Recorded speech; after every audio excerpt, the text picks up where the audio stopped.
Hello, fellow classmates. My name is Noel Rivera, and today I'll be persuading you all. I will be persuading you all on why we should increase the federal minimum wage. Have you noticed that prices on food, gas, and rent have been increasing? Do you feel like we should do something about these price increases? If you answered yes to any of these questions, then you will agree with me to be for changing the federal minimum wage and increasing it so that families can live a better life.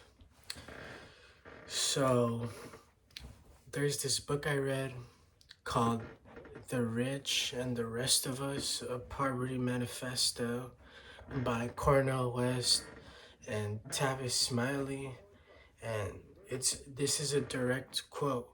We can no longer judge anyone who is living poor in America as someone who is lazy or who has made a series of avoidable bad choices.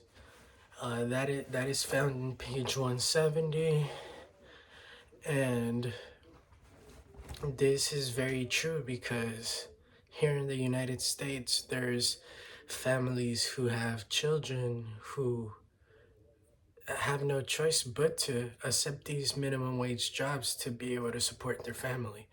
But because of how low they get paid, they have to rely on government assistance. And we're so quick to judge these people as lazy and as incompetent just because um, the federal minimum wage hasn't gone up. But the truth is that these workers who are earning these minimum wages are typically the people that are most hardworking.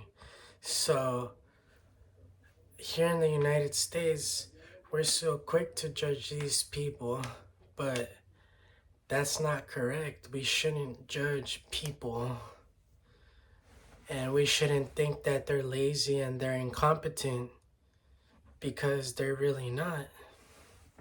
Also, um, I read this article um, titled Many People with Disabilities Are Paid Just Pennies.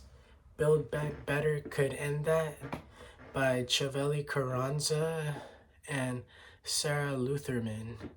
And the article talks about how there's something called sub minimum wage, which makes it so that these companies are hiring disabled people and paying them an impoverished wage.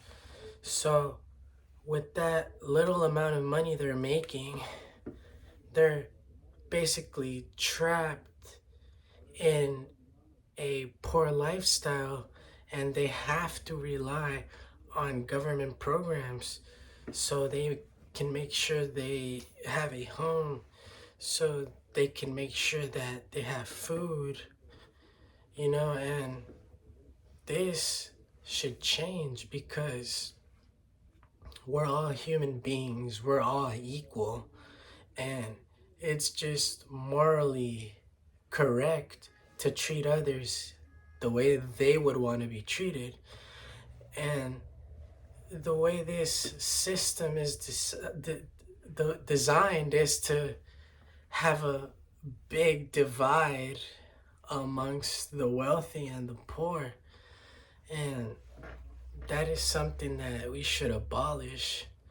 Um, there's also this article I read called it's it's long past time to increase the federal minimum wage by Ashfaq Khan and Rose Qatar, and they talk about how if we were to increase the federal minimum wage, then there would be less worker turnover, there would be higher productivity, there would be better life, there'd be more money flowing around the economy, because if more people have money, more people can spend more money.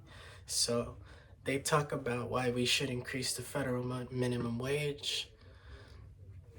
And I just want to let you all know that we shouldn't be so quick to judge people, and we should do something about trying to increase the federal minimum wage, because it's morally wrong to have people suffer.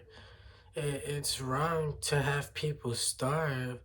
It's wrong to have people have to worry about rent and all these things, and it's simply unfair. Like, there shouldn't be a massive economic inequality. So right here, let me grab my laptop. So right here, this is the life expectancy gap in the United States, and this graph basically shows you that high-income male Americans have a life expectancy more than 10 years greater than their low-income peers. And that is very bad, because we should treat everybody with equality. The point I'm trying to make here is that we need to establish the federal minimum wage to be able to keep up with the rate of inflation. If we can do that, then everyone here in the United States will live a better life. And that is why I chose this topic instead of my previous topic. And I hope you all have a great day, and thank you very much. I appreciate it.